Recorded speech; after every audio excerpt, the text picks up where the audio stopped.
Want an easy way to see if you could save money on car insurance? Geico gives you 3. Call 1-800-947-AUTO. Go online to geico.com or stop by the Geico office nearest you. 3 ways you could save 15% or more.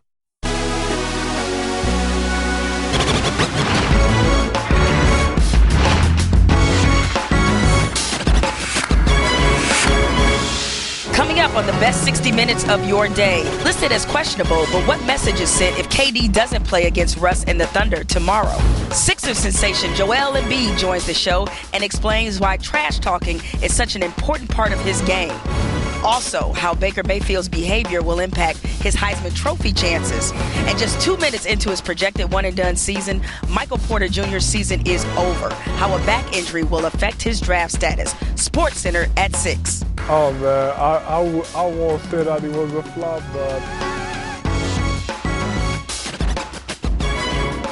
Tell Donald Trump to have a great Thanksgiving, because Big Baller is... Wow, the meme of the day. Today's menu, Michael Porter Jr., one of the most promising prospects in college basketball, done for the year. We'll discuss what that means for his NBA future and for Missouri. But first, you might want to pump the brakes on a showdown between KD and his former team. Kevin Durant classified as questionable for tomorrow night's game at Oklahoma City. Sprained his left ankle Saturday against the Sixers. Missed Sunday's win over the Nets. Participated fully in the light practice today and said he felt good but would see how it feels tomorrow. As for going back to OKC, he says after last year, it feels like a regular game now. I think I came down pretty awkward one time. I think it was in the first quarter. I tried to go for a dunk and I kind of came up a little short and I came down hard. So I didn't twist it or anything. Just a hard landing. Now this is a regular game for me now. I learned how to tune out the crowd. I learned how to tune out the bull and just play and just keep it at basketball. Then I'll be all right. KD dropped 34 in his only appearance at Chesapeake Arena last season. Royce Young here now to drop knowledge about Durant's first time back in that building as a Finals MVP. Royce, you have the Thunder getting off to a bit of a sluggish start to the season. What's the mindset of the team and, for that matter, of the fan base with KD? Probably or questionable whether he comes to town and plays, but doubt it's a regular game for that fan base and that organization. Yeah, still definitely not a regular game, Michael. It clearly is going to bring in the emotions, but it won't be anything at all like it was a season ago when Kevin Durant returned with the cupcake chants and the booing and the signs and people dressed up in cupcake costumes. That kind of visceral animosity, a lot of it has dissipated, I think, from the fan base. But certainly the organization really never carried any of that. The Westbrook-Durant relationship has always been uncomfortable and awkward, but the Thunder organization themselves has consistently tried to take the high road about it, only said nice things about Kevin Durant publicly. But when Durant, assuming that he is able to play in the game Wednesday night, when he walks in, hears his name called, there's going to be some of that same stuff because there was always an emotional connection to that guy, but it's not going to be anything the same. And I think a lot of that, Michael, has to do with the fact of the way the Thunder organization themselves moved on with Westbrook signing the extension, the trade for Paul George, the trade for Carmelo Anthony. There's no looking back from the Thunder right now, and I think the fan base has picked up on some of that as well. Yeah, even giving his number 35 away. Royce Young, we appreciate it. Thank you, man. All right, on to a big story in college hoops. Hailed as one of the most promising prospects in college basketball, Missouri announced today that Michael Porter Jr. will likely miss the rest of the season due to back surgery. Porter played 2 minutes this season in Missouri's opener, then went on to miss the next 3 games. Now, Missouri fans, they have got to be sick because there was so much anticipation and excitement about Porter, who was ranked second in ESPN's Top 100, trailing only Marvin Bagley III. Jay Will. What's good? Hello. Here to drop some knowledge on this story. Now, look, he was considered a possible number 1 pick in next year's draft. So now with this back surgery, which can mean all sorts of things, is it too risky now to take Michael Porter Jr. at number 1? As long as his back checks out, no. I mean, I think the kid's guaranteed a top 5 pick. He's that skilled, right? His NBA comp would be like a young Joe Johnson or KD. I'm not saying he's going to be KD, but a KD-like player. My thing, though, is this is one of the same points that proves if you have a chance to be this one-and-done player and be drafted in the top 5, top 10, why play in college? Why even jeopardize yourself to play in college? We have a kid that already started doing this, Mitchell Robinson, who had declared for one school and decided that he didn't want to play and that he was going to use the entire year just to train. I mean, with accessibility to social media, we can always tap into what your training is like. That might actually create more stir and might do better things for your draft status than actually playing in college. Because what do we do on the collegiate level? We break down your game over and over and over. So Michael Porter Jr., of course, he can still be the number one pick as long as it checks out. You mentioned Joe Johnson and Kevin Durant in terms of NBA comparisons. For those that haven't gotten to see him play and now won't see him play at the college level, what is it particularly that makes his game so special? He's just crazy skilled. I mean, he's doing all the same things KD is doing on the court. He can post people up. He has fadeaways. He can be a point forward. He has great vision. His range isn't great, but he's a consistent shooter, and he's mastered the mid-range game. The way he plays when you watch him play in high school, it's like a post player who's constantly ISO'd. I mean, he has an NBA-like game, an NBA feel, and just when you meet the kid, he has an NBA aura about him. Everything he does is first class. Yeah. You know what's got an aura? That suit, man. Hey, I'm trying to bring back the summertime, man. That thing's banging. Yeah, what a big blow for college basketball. Markelle Fultz last year, and then him. It's sort of like we're not getting what we used to get in college basketball when you got a chance to see and showcase that number one pick, you know? We still got some. Yeah, it's still a lot of talent. Like, no need to disrespect it. But thanks, Jay Will. Thank you.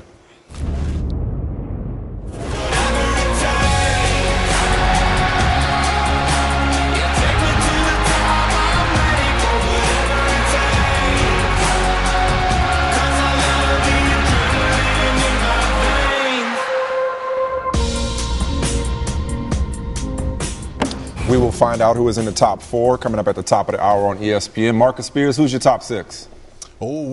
Mike, it hadn't changed much, man. I have Alabama. I have Oklahoma at 2. Miami 3 and Clemson 4.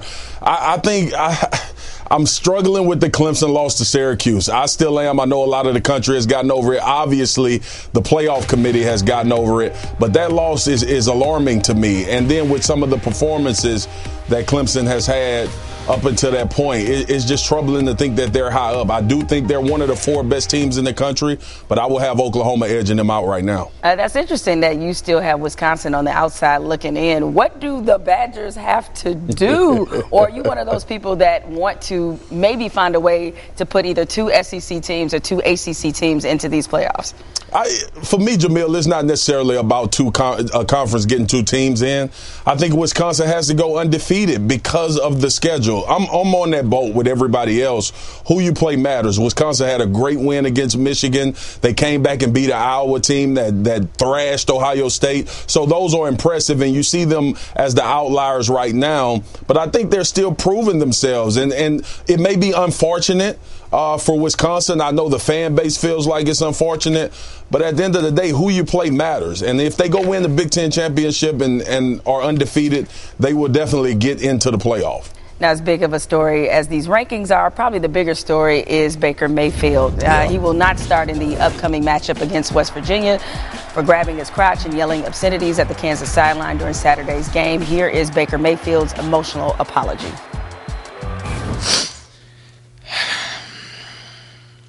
And it's hard because it'd be hard if it was a regular game or not, but it being my last one here ever,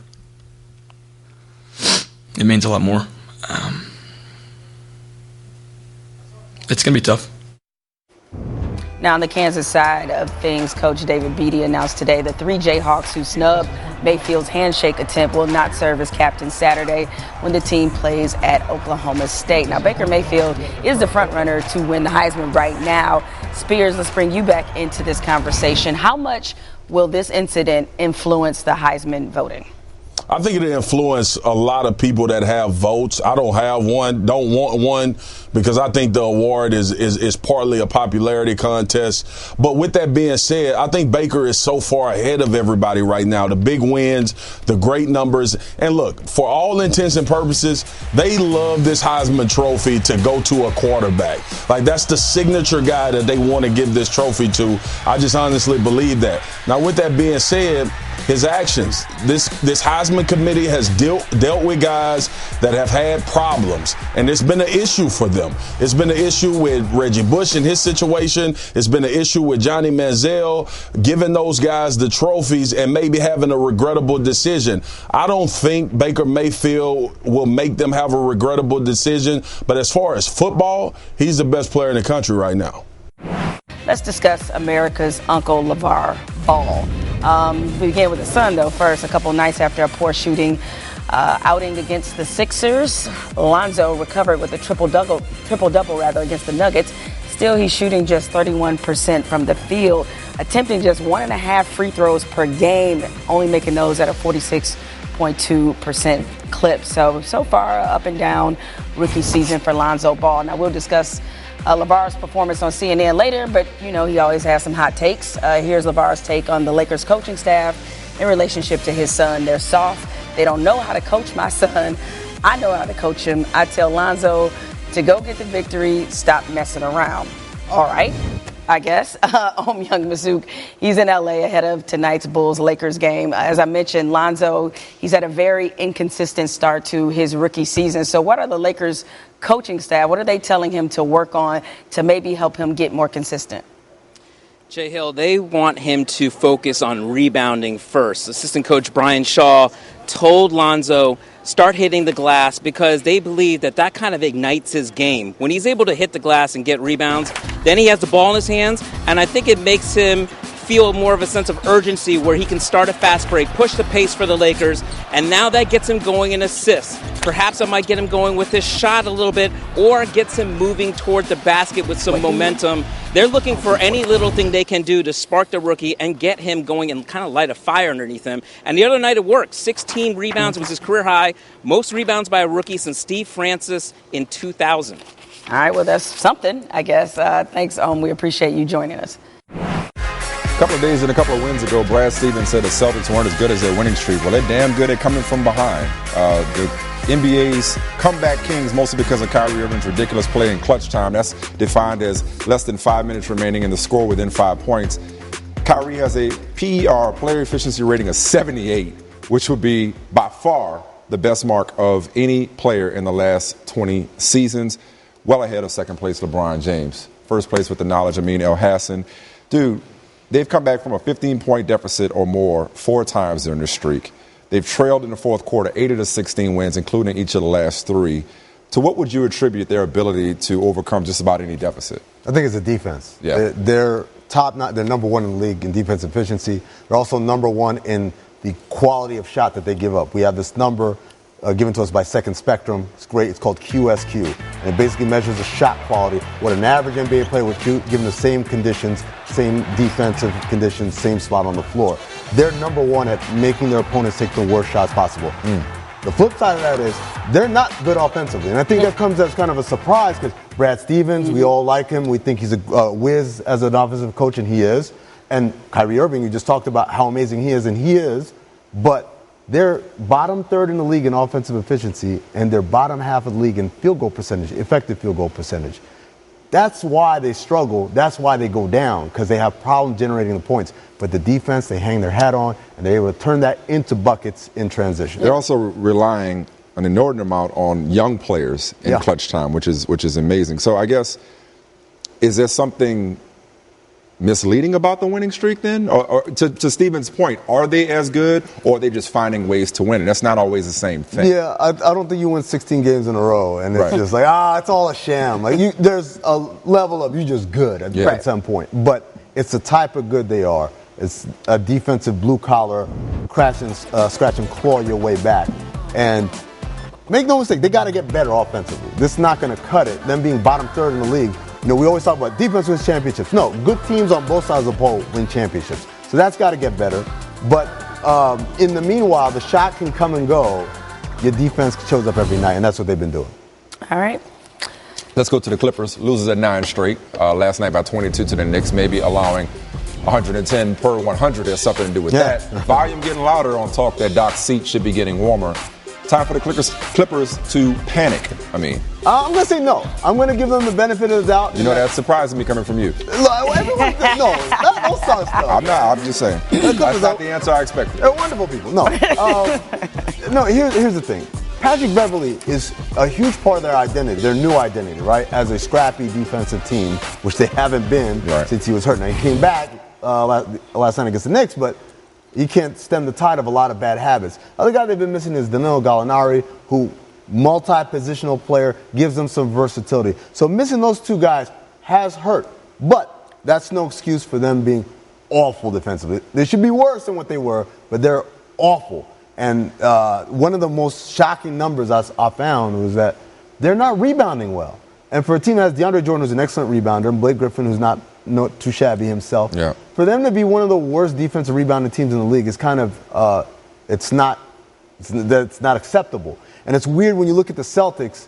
We talked about what's making them so great defensively. They're great at rebounding. They're great at rebounding, where a year ago they weren't. Right. That was their big issue a year ago. And this year they got a bunch of guys who are rebounding. And it's funny, there's a study that someone did a few years ago saying the best rebounding teams aren't the ones that have like a guy who grabs 17 rebounds a game. It's the ones that can get rebounding out of their wings and out of their guards. If you look at the Clippers, they have problems getting rebounding out of anyone who's not named DeAndre Jordan or Blake Griffin. Like, no disrespect to the Clippers fans out there, but I knew once Chris Paul left, they'd be right back to where they are right now. Hey, if you guys win an Amazing Image Award, do I get to share it? Like, I just want to know that right now. I want to be able to say I got one. Going to win that award.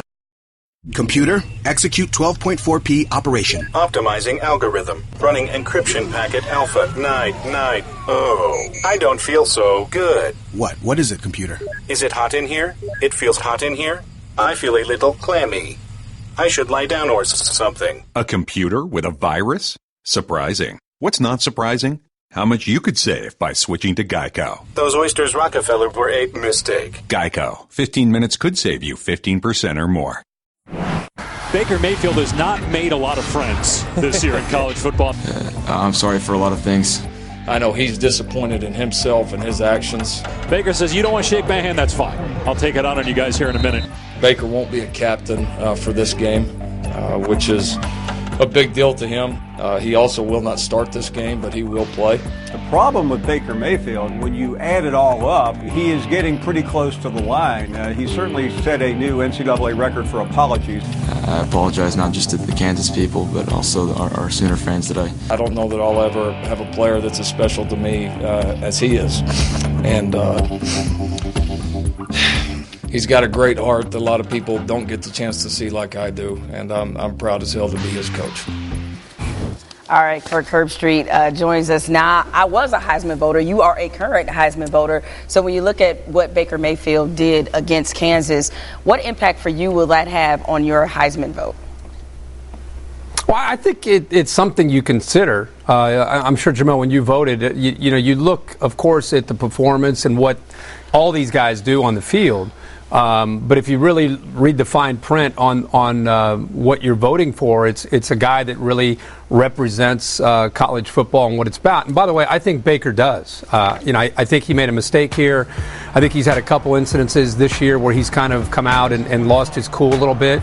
As you can see with the video, Kansas and what they did kind of started the whole thing. And if you guys know Baker Mayfield at all, he's a guy who's just grown up his whole life with a chip on his shoulder. He doesn't need a lot to get him wound up. If you and we all played ping pong against each other and somebody beat him and talked a little bit of trash, he's probably going to do some of the stuff you're seeing right there. So it's just his competitive spirit. He needs to know where to draw the line, of course, because he's representing his school, not just himself on a playground. And I think that's probably what he's learned here throughout all this. I would hope he keeps playing with an edge with their remaining games that he has left. I know he's going to be sat down. He's not going to be a captain. I saw his emotions about all that. But to me, man, he's got to be very careful of being too sorry because what's made him is that chip, and he's got to keep playing with that chip on his shoulder. He just got to draw a line there. He can't conduct himself like that, and everybody's watching him because he's the star of the sport.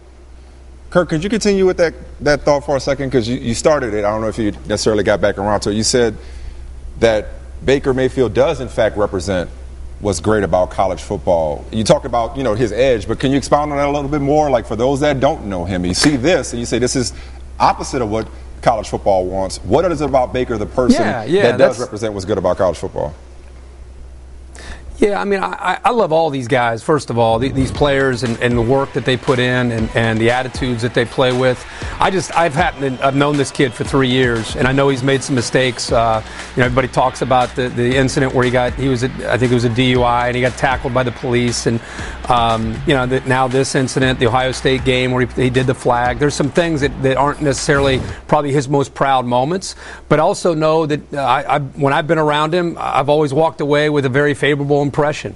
The way he carries himself on the field, with the exception of a few examples that we could talk about where he goes a little bit across the line, everything else, man, I love how he plays. I love the emotion that he plays with, and almost like he's been doubted his whole life.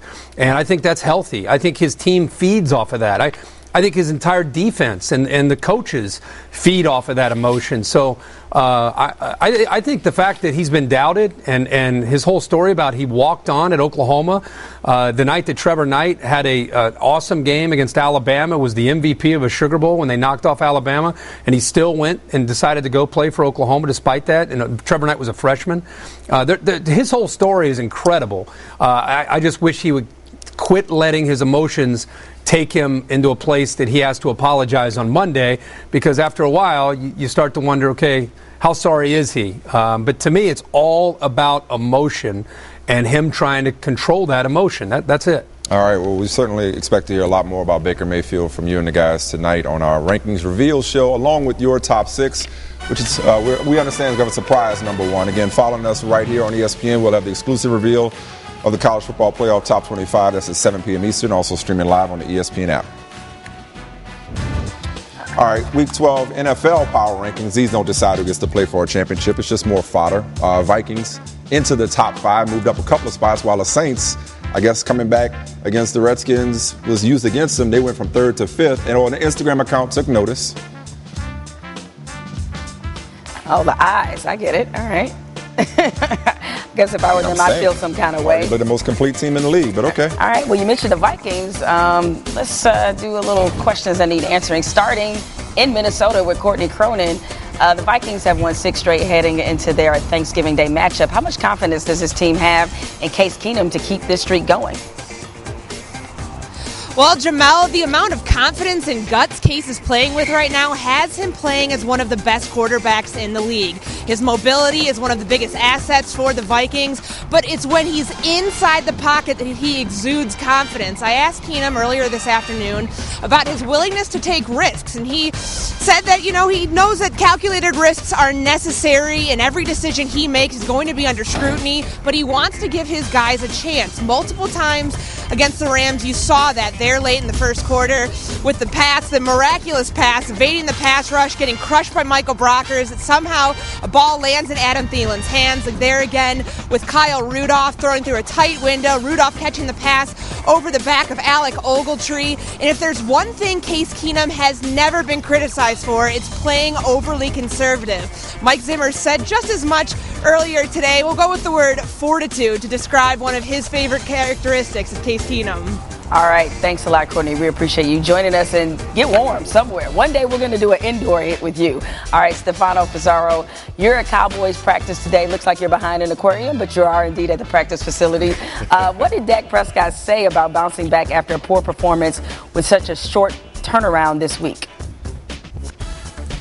Well, we talked to Dak about what he feels the team needed to do to really break out of this offensive funk. Just 1 touchdown in the last 2 games. And of course, he immediately mentioned himself and really the need to measure risk versus reward when dropping back to pass, understanding that he can throw to those intermediate receivers, the underneath routes, and those plays can gain just as many yards as some of the deep plays that he's been attempting. Now, also, from the leadership standpoint, he understands just how important his leadership is to this team moving forward, especially with, obviously through this rough 2-game losing streak. And of course, he added a quote, and it says, "For me, it's about being the same every day, never wavering, never showing a lack of confidence in myself or my teammates, and that's the attitude that he's taking moving forward and what's quickly becoming a 6-game season for the Cowboys as they sit at 5-5, 6 crucial games to go. They did get some good news on the injury front. All-Pro left tackle Tyron Smith, he was back on the practice field. They've missed him dearly the last 2 weeks due to injury, and there's no doubt that the Cowboys are thankful to have him back for Thanksgiving. All right, speaking of attitude, thanks for not having one with me for saying your name wrong. Stefano, I appreciate it. Thanks for joining us. All right, one day after firing the offensive coordinator, the Broncos appear to be making a change at quarterback. Paxton Lynch expected to start Sunday against the Raiders, and new defensive coordinator John Pagano, who replaces Ken Norton Jr. Broncos quarterbacks were informed of the decision today. Coach Vance Joseph expected to announce the move to the team tomorrow morning. The 2016 first-rounder lost out to Trevor Siemian again this preseason, suffered a right shoulder injury in the Broncos' August 26 preseason game, and gets the call after the Broncos dropped their 6th straight. Lynch, in case you're keeping track, will be the 48th quarterback to start a game this season. Tim Hasselbeck. What's up? That number blows your mind, doesn't it? It does. So you got a new OC, new quarterback. What are your realistic expectations for Paxton Lynch? And can he provide a spark to a team that John Elway says has been soft lately? Look, he may provide a spark because he's a tremendous athlete, but truthfully, I think he's going to struggle, plain and simple. I mean, he came out of college not a developed passer.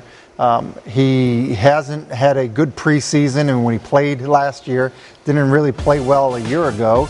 And so I'm always concerned about guys that were first-round draft picks that are basically being asked to take a job and win it, and they can't.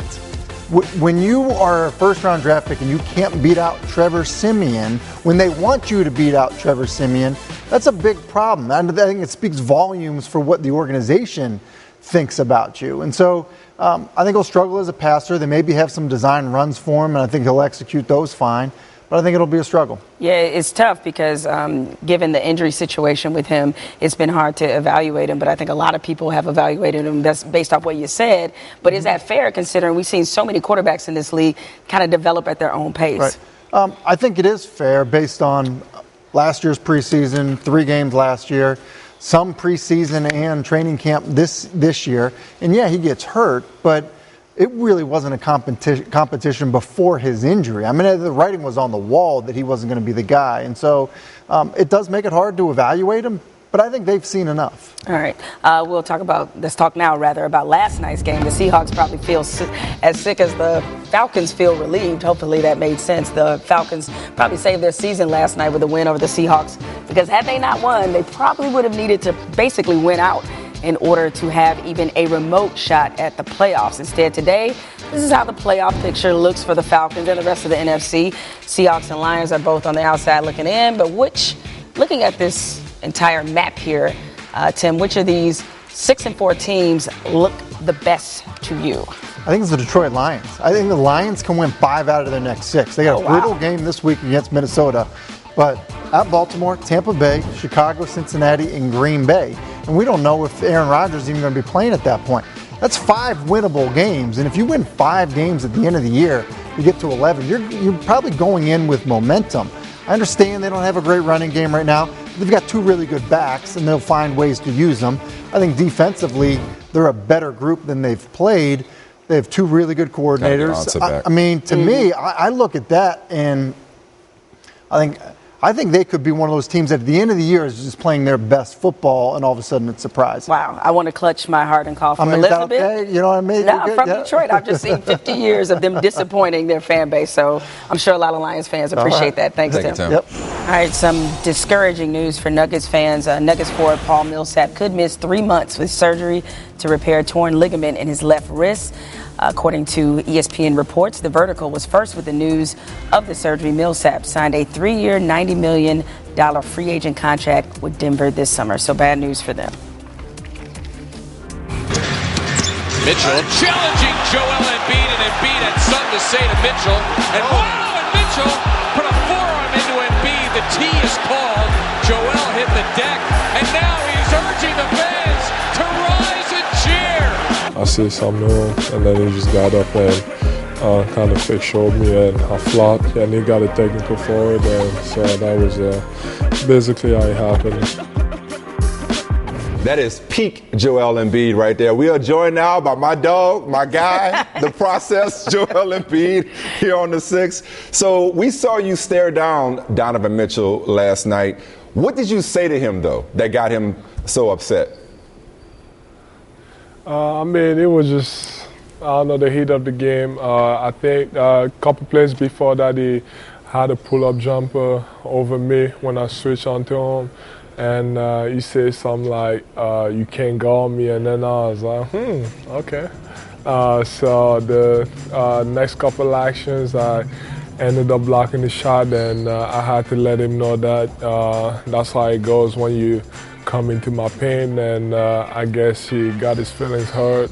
Yeah, like I said, you're the only person that can make flopping fun. No shame, though. I mean, that was a shameless, exaggerated flop for somebody 7'2", 250, whatever you are. No shame in flopping to take that dive and get in the technical? Oh, man, I won't say that it was a flop, but I played soccer my whole life. You know, those soccer players, they've been flopping pretty hard, and I think I used my soccer skills in that type of settings last night. No, that was more wrestler heel turn. Good job. Now, there's no shame in your trolling game. Are you at all concerned that your constant trolling of other players, that's going to encourage people that when they get that opportunity to take off on you, kind of almost like Kyle Kuzma did, that they're going to make it worth their while? Are you concerned that you're kind of poking the bear a little bit? Oh, no, I'm not worried about that. I mean, if those guys that want to get their feelings hurt, and if they can't, if they're not strong mentally, that's not my fault. But I think when it comes down to it, and when if we all got to square up, I'm 7'2", and I'm a big dude, so.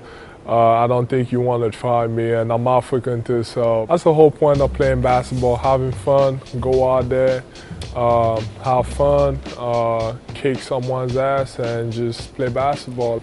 All right, so let's go back to Saturday. You guys had that huge lead after the first quarter against the Warriors. They pulled away from you guys in the third quarter. You tried to pull a fast one on us. You went to Instagram, and you know exactly what you were doing, okay? We know you. You were saying, come on, man. And then you went to Twitter talking about, no, you were serious. You learned a come on. Why should we believe that you were not trolling Draymond and the Warriors on Instagram? Come on now.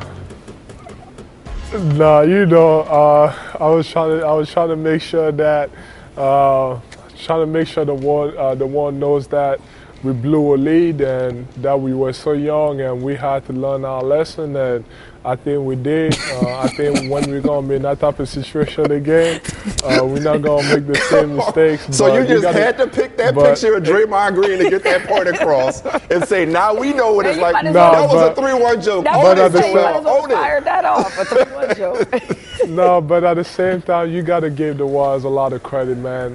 They played well, especially in that third quarter. Steph got hot, but, we blew that lead. We got to live with the consequences. All right, we'll take your word for it. We'll take your word. You learned your lesson. This was unintentional, as good jokes often are. Got one more question about your trash talk and troll game. So over the last week, in some form or fashion, I've been tracking this, you have either trash talked or trolled your last 4 opponents. That will be the Clippers, the Lakers, the Warriors, and then the Jazz last night. CJ McCollum tomorrow night, he's pretty clever himself, been known to blow kisses at opponents when necessary. What you got for CJ McCollum? And Monday night, you know who you got Monday night? LeBron and the Cavs. Will you go at the King? Oh, man, it's all going to be fun. Tomorrow night, we got to worry about tomorrow night game. But, the Cavs game is definitely going to be fun. LeBron is the best player in the league, and I like playing against guys like that because they make me better. They make me want to get to that level. Kevin Durant talked about this after the Warriors game, that he wanted to make sure that they won because they knew that you would go to social media and talk trash. If you guys did in fact beat the Warriors. Do you enjoy developing this reputation as somebody, who will fire off on social media or even in mainstream media in an interview if you get the better of the other team? First of all, I think something everybody got to know is that I don't usually start it. other guys usually started, they try to be like extra physical for no reason, or they try to talk to me and whatever. So, you know, I just try to back it up. And I mean, if you make me mad, then I feel like I have a chance to kick your ass and then go on social media. I'm gonna do that. And all the trash talk, I mean, everybody always talk about like, oh, the NBA soft, we need to go back to the 90s. And you know, to me, it's just about like going out there, kick people's ass and have fun and be as physical as I can and talk trash. And yeah, and then I feel like everybody's gotta know that man, he stays on the court. Off the court, it's the different attitude. He's all about just being myself. All right, let's start doing too much with the interesting man on the street done by Fox 5 News. Guess who they ran into when they wanted to have a conversation about scaffolding? By some estimates, 190 miles of sidewalk are covered in scaffolding, some for years with little to no work being done high above. It's a sight ubiquitous in New York, and very rarely do we stop to determine how really safe it is. Even champion basketball player Klay Thompson with the Golden State Warriors says he worries about whether or not it's safe. You can kind of tell when I think a structure is, you know, put together well, and so I usually observe if the piping and stuff is new, or if sometimes, you know, something looks like it's been there a while. I kind of try to avoid that. I don't believe him at all. Scaffolding expert Klay Thompson. He said that the reporter who interviewed him didn't know who he was, but the cameraman knew who he was. So when they tracked it, they just added champion basketball player. That's why he's known as just NBA player. That's the business in a nutshell. All right, so I watched this. I'm not gonna lie, they suckered me in. So CNN gave LeVar Ball over 20 minutes of airtime with Chris Cuomo to talk about his beef with Donald Trump after Trump, tweeted, of course, that he should have left the 3 UCLA players in jail. Here's LeVar on his most LeVarness. I think you've made this more difficult than you needed to, and you wound up provoking the President of the United States. You know what? You making this more difficult. LeVar didn't say thank you to the President. You didn't. Did you thank the doctor for bringing you into this world? Well, you better go back and find me, because you lucky. Yeah, look at it. Listen. See, that's what I'm talking about. You need somebody like me to loosen you up a little bit. You wound up tight. Cuomo, not Chris Mo. Hey, man, you Cuomo. Cuomo. Like Chromo, like Google. Like the Google Chrome. I get it, Chrome. All right, that's your hip-hop name in the hood, huh? Look. Hey, and I got a message for you. What is it? Tell Donald Trump to have a great Thanksgiving, because Big Baller is Hancock. This was like a bird. Every bit as bad of a train wreck as I expected, but it was one of those things where it was like so bad it was good. Trump versus LeVar is not the feud America needs, but it's the one America deserves. That's interesting.